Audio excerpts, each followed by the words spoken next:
আজকে যাব আমাদের আশেপাশের সুন্দর সুন্দর জায়গা। তার জন্য আমরা দুজন মিলে স্কুটি নিয়ে বেরিয়ে গেলাম, আর এখানে দারুণ একটা সিন ছিল, তাই কয়েকটা ফটো তুলে নিলাম।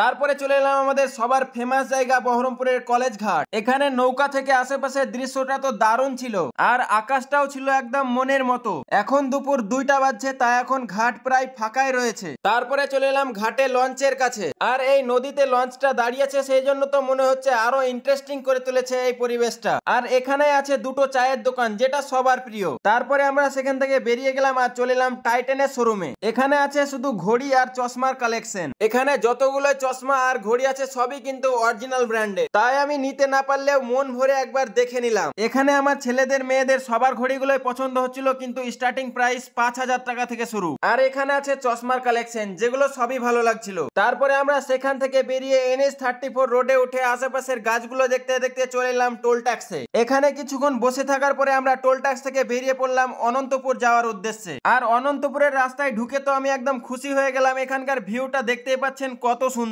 আর আজকের ওয়েদারটাও কিন্তু দারুণ ছিল। তারপরে আমরা চলে এলাম মহলন্দি পার করে গোকর্ণের এক রেস্টুরেন্টে। এখানে এসে দুটো স্টিক আর একটা চিকেন ব্রুস খেতে খেতে মিনি ব্লগটা শেষ করছি। আর আজকে আমাদের এতটা ঘুরে বেড়াবার কারণ জানতে চাইলে পিন কমেন্ট চেক করুন।